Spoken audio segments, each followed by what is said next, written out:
A disputa, ela também não começou com esses dois fatos. Tem a crise envolvendo a Michelle Bolsonaro e os filhos do chefe do clã. À primeira vista, alguém poderia pensar que o bolsonarismo, ou ao menos na família, seja um todo mais harmônico politicamente. Mas a verdade não parece estar sendo essa, né, Henrico? Na verdade, assim, tá para surgir na história da humanidade uma família que seja um todo harmonioso, né? Esse fenômeno ainda Uhum. não foi observado. E ainda mais entre as famílias da burguesia e especialmente dentro desse clã esclerosado e, na verdade, assim, para usar uma palavra mais correta, desregulado, né, que é o clã da família Bolsonaro. E aí, para falar dessa divisão, o diretor Vitor falou muito bem, né, sobre essa divisão que tem no bolsonarismo. Então, o bolsonarismo é um fenômeno político, como tal, ele tem as suas divisões, né, tem o que se chama de bolsonarismo nesse sentido mais amplo, né, eles que defendem ou não o regime militar, mas que abraçam ali, né, se abraçam no guarda-chuva político e eleitoral do Bolsonaro ou da família Bolsonaro por ter identidade com vários valores reacionários desse clã, né? O afã latifundista, o afã policialesco, o afã antipovo e tudo é isso que há de ruim. Por outro lado, tem aquele núcleo duro, né, que é a extrema-direita bolsonarista, então cá já há uma divisão disso, o Vitor tratou muito bem. E, por outro lado, há a família Bolsonaro, né? E de fato essa divisão que está mais uma vez escancarada agora, ela não começou nos fatos mais recentes, não começou naquele vídeo tanto dramático, né, que fez ali a Michelle Bolsonaro. Na verdade, há já uma série de fatos que vem desde 2021 de maneira mais escancarada que apontam essas rachaduras na família Bolsonaro. Aqui eu vou trazer alguns e já peço desculpa de antemão para os nossos espectadores por narrar essa novela de baixíssima qualidade que é a história da família Bolsonaro, mas os fatos são que, por exemplo, em 2021 houve polêmicas no casamento ou no arremedo burocrático que é a junção de Jair Bolsonaro e Michele Bolsonaro, justamente por conta de problemas da Michele com os filhos, né? Então a Michele e o Carlos Bolsonaro já não se falavam há anos.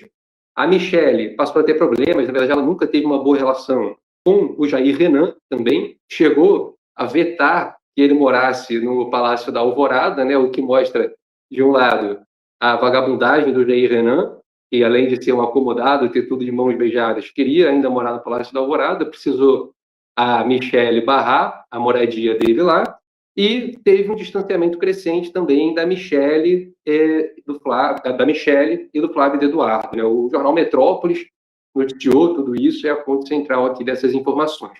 Ainda em 2021, a Michelle reclamou da falta de privacidade que ela estava tendo com o Jair Bolsonaro no período em que ele estava internado, né? Ela reclamou disso principalmente por parte do Carlos Bolsonaro, que ficava ali visitando muito frequentemente o Jair, e aí ela reclamou, né, da falta de privacidade que ela tinha com o marido.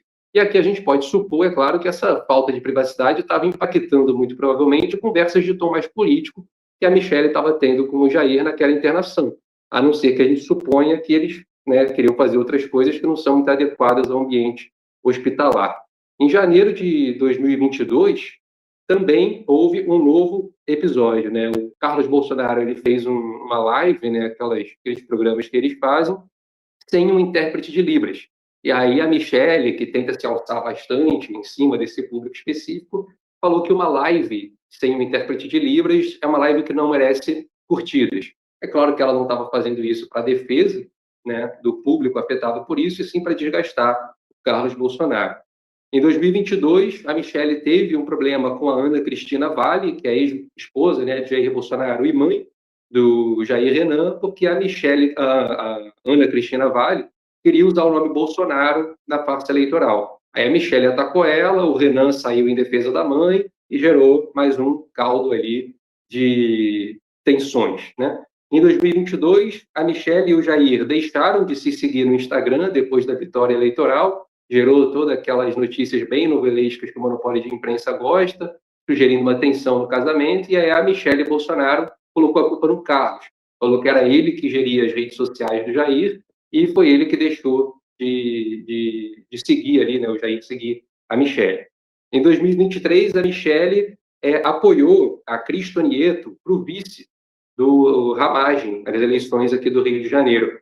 O Carlos e o Flávio, por sua vez, queriam alguém do União Brasil, e aqui a gente via, então, já em 2023, um pouco dessa tensão, de um lado um pouco mais pragmático, né, que a gente pode chamar assim, do Carlos, do Flávio, buscando alianças com vários outros setores ali do centrão escatológico para alçar, e a Michelle querendo ser aquela pessoa do bolsonarismo mais puro, assim, né?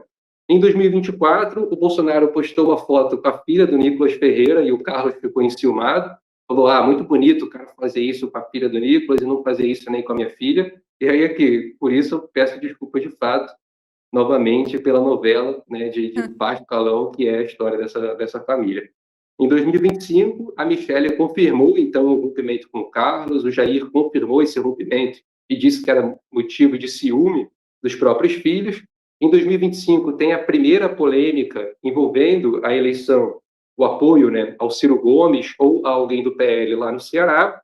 E em 2026, essa série de fatos recentes que estão colocados aqui. Por exemplo, o apoio a Soraya Santos, do PL do Rio de Janeiro, para o Tribunal de Contas da União, a Michelle cria e o Flávio apoia alguém da União, os novos episódios no Ceará e por aí vai, né? Então, de fato, não é um clã sólido, unido, harmonioso, como eles se tentaram pintar durante um tempo, e é importante que a gente tenha o olho atento, porque apesar desse aspecto bem novelesco, né, que se tem em torno dessa trama, e o monopólio de imprensa ajuda muito nesse tom novelesco, todos esses movimentos que são feitos, as críticas nas coisas mais pequenas, todas essas tensões que há, são, na verdade, movimentos políticos dentro da família. Quando a Michelle critica a falta de um intérprete de Libras na live do Carlos Bolsonaro, ela está querendo desgastar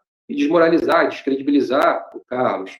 Quando outros apontamentos são feitos nesse sentido, tem sempre um objetivo político, né? Um objetivo político da descredibilização e de quem está fazendo a crítica querer se alçar como herdeiro legítimo ali, né, do legado político de Bolsonaro. A imprensa bolsonarista e a polícia militar de Rondônia afirmam que existe uma guerrilha camponesa no norte do país. Mas será que isso é verdade?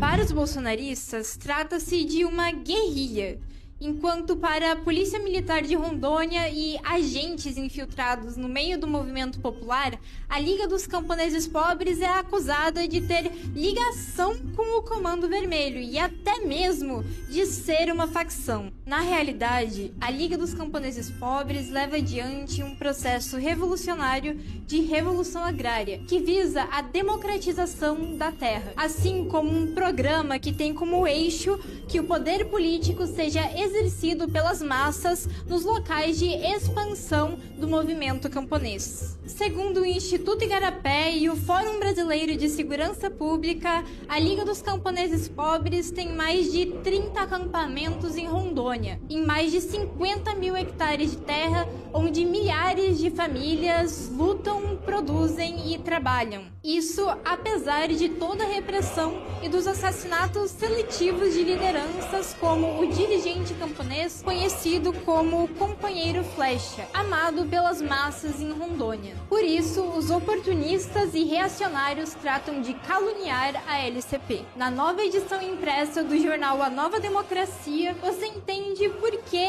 a Liga dos Camponeses Pobres virou alvo da reação latifundiária e entende por que a Revolução Agrária é a resposta dos camponeses pobres à grilagem, à violência e ao domínio do latifúndio. Garanta agora a edição 261 do jornal A Nova Democracia e conheça mais sobre a luta pela terra no Brasil e em Rondônia. Faça o jornal circular e fortaleça a imprensa democrática, popular, nacional e anti-imperialista.